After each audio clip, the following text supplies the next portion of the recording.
तो हम पढ़ रहे हैं गुप्त वंश के बारे में। इसके साथ साथ वाकाटक के बारे में भी हम जानकारी प्राप्त करेंगे। गुप्त वंश के शासकों के बारे में पढ़ा आपने। गुप्त काल में लोगों के जीवन के बारे में, राजनीति के बारे में, प्रशासन के बारे में, और इसी के साथ साथ आपने जो है जानकारी प्राप्त की गुप्त काल की विभिन्न कलाओं से संबंधित, जिसमें उनके भवन निर्माण कला है, कला साहित्य है, साथ ही साथ इसके अतिरिक्त साइंस एंड टेक्नोलॉजी के बारे में। अब हम गुप्त काल के ऐसे पड़ाव में आते हैं जहाँ पर हम देखेंगे कि गुप्त काल जहाँ पर के अद्भुत उन्नति तरक्की हुई जीवन के प्रत्येक क्षेत्र में, लेकिन इसके बावजूद भी इस वंश का जो है पतन हुआ। तो सबसे पहले तो हम लेंगे Gupta period, golden period of ancient India. गुप्त काल प्राचीन भारत का स्वर्ण युग। गुप्त काल को भारतीय इतिहास का स्वर्ण युग कहा जाता है और इस काल को प्राचीन भारतीय इतिहास में वही स्थान प्राप्त है जो यूनान के इतिहास में पेरिक्लीस के शासन काल को प्राप्त है।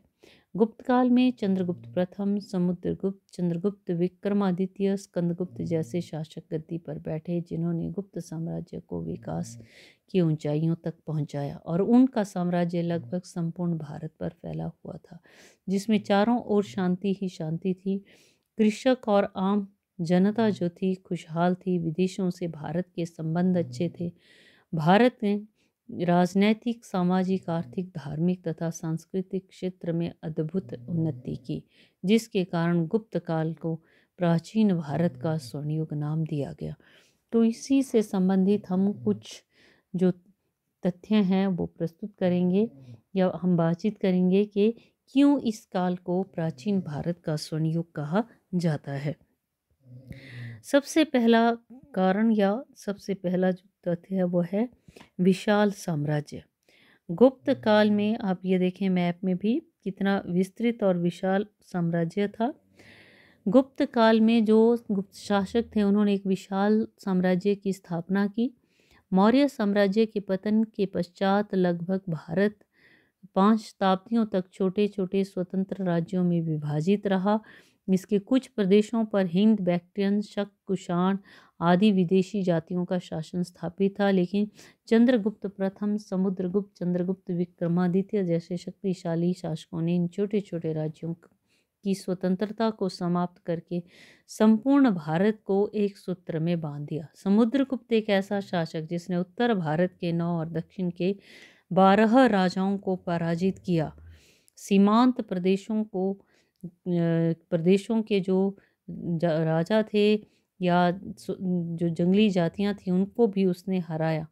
उसने मालवा, गुजरात, सौराष्ट्र आदि के प्रदेशों को भी जीता और एक विशाल विस्तृत साम्राज्य जो उत्तर में हिमालय से लेकर दक्षिण में मैसूर और पूर्व में बंगाल से लेकर पश्चिम में अरब सागर तक फैला हुआ था। तो इसी के कारण इसको प्राचीन भारत का स्वर्ण युग नाम दिया गया। दूसरा कारण क्यों इसको प्राचीन भारत का स्वर्ण युग कहा जाता है वो है कुशल शासन प्रबंध। गुप्त जो सम्राट थे भारत में एक उच्च कोटि के शासन प्रबंध की स्थापना उनके द्वारा की गई। ऐसा शासन प्रबंध जो प्रजा के हित पर आधारित था। चीनी यात्री फाहियान ने अपनी पुस्तक फो कोकी में उस समय के शासन प्रबंध की प्रशंसा की। सभी गुप्त शासकों का एकमात्र उद्देश्य था प्रजा की भलाई करना। उस समय लोगों को पूर्ण स्वतंत्रता प्राप्त थी। जनता पर किसी प्रकार का प्रतिबंध नहीं था। व्यक्ति स्वतंत्र रूप से देश के किसी भी भाग में भ्रमण कर सकता था, कहीं पर भी कोई व्यवसाय कर सकता था। उन्हें सरकारी रजिस्ट्रों में नाम नहीं लिखवाने पड़ते थे।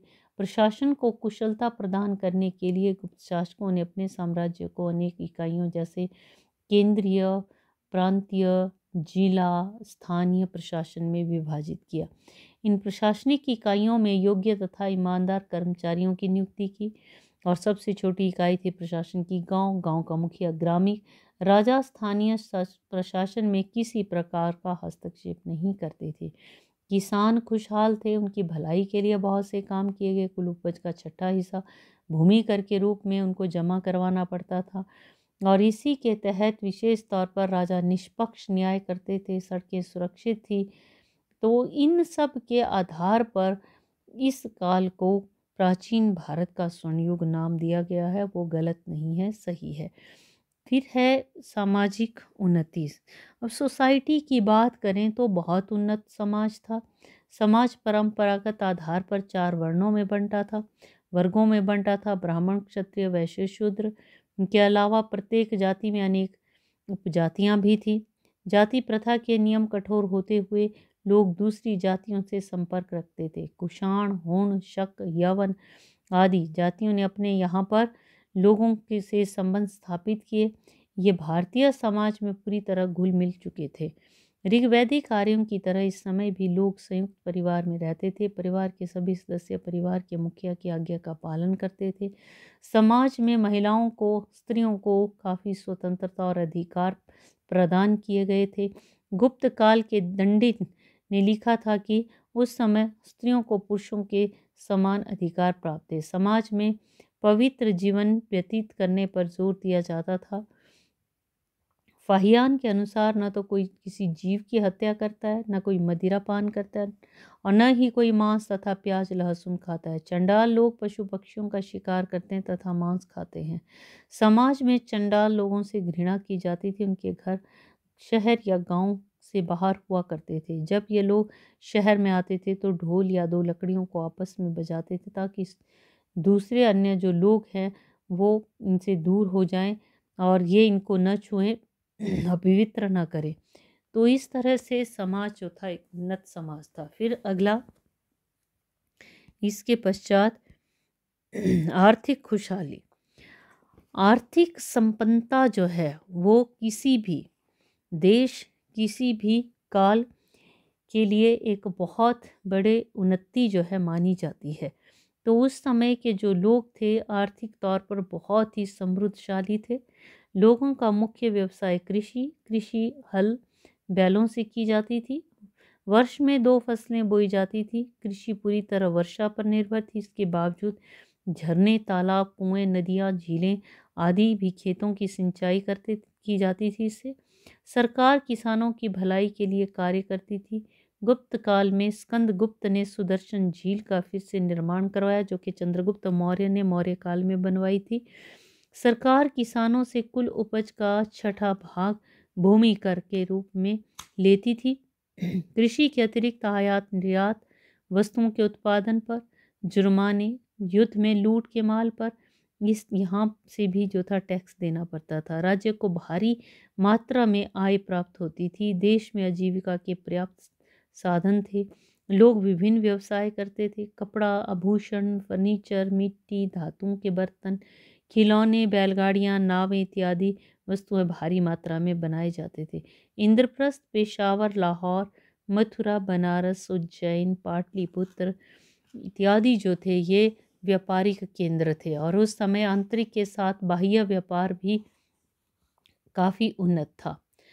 तो सड़कें के द्वारा और बाह्य व्यापार नदियों और समुद्र मार्ग से किया जाता था। भड़ौच, कैम्बे, खंबात प्रसिद्ध बंदरगाहें। सूती वस्त्र, मसाला, आभूषण विदेशों को भेजे जाते थे और इनके बदले में सोना चांदी भारत में आता था। उस समय भारत बहुत ही खुशहाल था। लोग खुशहाल थे, चारों ओर समृद्धशाली थे और शायद इसी के कारण भारत को उस दौर में सोने की चिड़िया नाम दिया गया। तो इसलिए भी भारत का ये जो समय है, प्राचीन समय का, इसको गोल्डन पीरियड ऑफ इंडिया का नाम दिया गया। फिर है धार्मिक सहनशीलता। बेशक गुप्त शासक हिंदू धर्म को मानते थे, लेकिन इसके बावजूद अन्य धर्मों का भी उतना ही आदर सम्मान करते थे। जैन और बौद्ध धर्म। वाहियान के अनुसार गुप्त शासक बौद्ध धर्म को भी सहायता दी। कुमार गुप्त ने बहुत सा धन खर्च करके नालंदा बौद्ध मठ को एक विश्वविद्यालय बना का दर्जा जो था इसको बाद में दिया गया। समुद्रगुप्त के दरबार में असंग वसुबंधु नाम के 2 बौद्ध विद्वान थे। गुप्त शासकों ने गुप्त काल में अनेक जैन तथा बौद्ध मठों, विहारों, स्तूपों की भी को भी बनाया गया। इस काल में जैन तथा बौद्ध धर्म के से संबंधित अनेकों ग्रंथों की रचना की गई। चंद्रगुप्त विक्रमादित्य का सेनापति जिसका नाम था अमरकोंड देव एक बौद्ध विद्वान था। तो इस तरह से हम देखते हैं कि धार्मिक तौर पर बड़े सहनशील थे और इस कारण भी ये स्वर्णयुग कहलाता है। फिर है रिवाइवल ऑफ हिंदुइज्म, हिंदू धर्म का पुनरुत्थान। ये एक ऐसा दौर जबकि हम देखते हैं कि मौर्य काल में जो हिंदू धर्म या ब्राह्मण धर्म था वो अवनति तो नहीं कह सकते, लेकिन फिर भी क्या था कि इसको ज़्यादा महत्व नहीं दिया गया। उस दौर में बौद्ध धर्म को ज़्यादा महत्व दिया गया। तो गुप्त काल में हिंदू धर्म ने प्रगति की। चंद्रगुप्त प्रथम, समुद्रगुप्त, चंद्रगुप्त द्वितीय, कुमारगुप्त, स्कंदगुप्त आदि गुप्त शासक हिंदू धर्म के उपासक थे। हिंदू धर्म के उत्थान के लिए अनेक कार्य किए। गुप्त काल में हिंदू पवित्र ग्रंथ जैसे रामायण, महाभारत आदि को संशोधित रूप प्रदान किया गया। संस्कृत भाषा को महत्व दिया गया। संस्कृत भाषा को राजकीय कामकाज की भाषा घोषित किया गया। समुद्रगुप्त, चंद्रगुप्त, विक्रमादित्य जैसे शासकों ने अपनी मुद्राओं पर हिंदू देवी देवताओं के जो चित्र थे या मूर्तियां थी उनको अंकित करवाया। हिंदू रीति रिवाजों के अनुसार अश्वमेध यज्ञ भी संपन्न करवाए। उस समय अनेक विदेशी जातियों ने हिंदू धर्म को स्वीकार कर लिया। हुण जाति जिसमें प्रसिद्ध थी, वैसे भी अब हिंदू धर्म भारत तक ही सीमित नहीं था बल्कि इसका प्रसार जावा और सुमात्रा आदि देशों तक हो गया। तो इस तरह से हिंदू धर्म की लोकप्रियता वास्तव में इस काल में हुई और इसलिए भी यह स्वर्णयुग है। फिर डेवलपमेंट ऑफ एजुकेशन, शिक्षा का विकास। शिक्षा के क्षेत्र की बात करें तो भरपूर विकास हुआ। गुप्त शासक उच्च कोटि के विद्वान शिक्षा के महत्व को समझते थे। शिक्षा के विकास की ओर ध्यान दिया। ब्राह्मण गुरुओं के घर, मंदिर, मठों में शिक्षा प्रदान की जाती थी। गुप्त शिक्षा संस्था गुप्त जो शासक थे शिक्षा संस्थाओं को समय समय पर दान देते थे।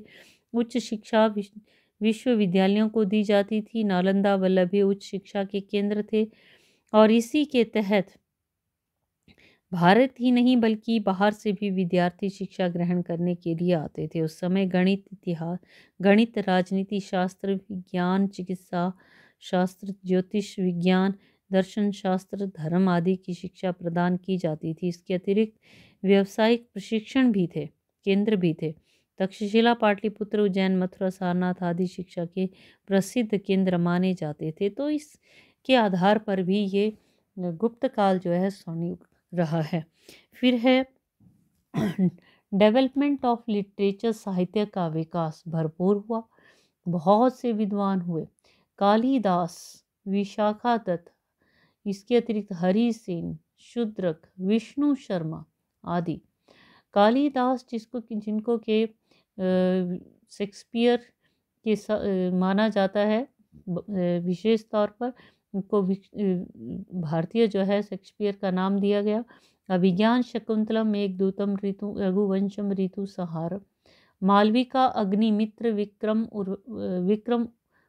विक्रमोवंशीय नामक ग्रंथों की रचना की। विशाखादत्त ने ऋतु मुद्रा राक्षस, देवी चंद्रगुप्तम, शूद्रक ने मृच्छकटिकम, भास ने स्वप्न वासवदना, वसुबंधु ने वासवदता, भारवी ने वीरता अर्जुनीय, दंडिन ने काव्य दर्शन, दश कुमार चरित, विष्णु शर्मा ने पंचतंत्र, भट्टी ने रावणवध ग्रंथों की रचना की। इस काल में रामायण, महाभारत और पुराणों के नए संशोधित संस्करण को तैयार किया गया। तो इस आधार पर भी ये स्वर्णयुग है। फिर है डेवलपमेंट ऑफ आर्ट, कला का भी भरपूर विकास हुआ। गुप्त काल में भवन निर्माण कला, शिल्प कला, संगीत कला, चित्रकला का बहुत विकास हुआ। लकड़ी की भवन निर्माण कला शैली पूर्णतः भारतीय थी, विदेशी कला का प्रभाव नहीं था। भवनों में लकड़ी की अपेक्षा ईंट पत्थर का प्रयोग किया गया। गुप्त शासकों ने अनेक मंदिरों का निर्माण करवाया। बेशक बहुत से मंदिर जो हैं उस काल के ये नष्ट हो चुके हैं। इस समय के दौरान भूमरा का शिव मंदिर, देवगढ़ का दशावतार मंदिर, तिगवा का विष्णु मंदिर, भीतरी गांव का मंदिर कला के उत्कृष्ट नमूने, स्तंभ, मठ, विहार भी बनाए गए। सारनाथ का धमेक स्तूप, सारनाथ सारनाथ का धमेक स्तूप, नालंदा के विहार, सारनाथ के विहार, अजंता, एलोरा, उदयगिरि, बहादुर की गुफाएं आदि कला की दृष्टि से उत्कृष्ट कृतियां हैं। अजंता तथा एलोरा की गुफाओं में की गई चित्रकारी और इसी के तहत बौद्ध धर्म से संबंधित बहुत ही सुंदर चित्र, बुद्ध के, बोधिसत्वों के, राजाओं रानियों के, देवी देवताओं के, जन साधारण के, पशु पक्षियों के, फल फूलों के चित्र जो हैं इनमें बने हुए हैं।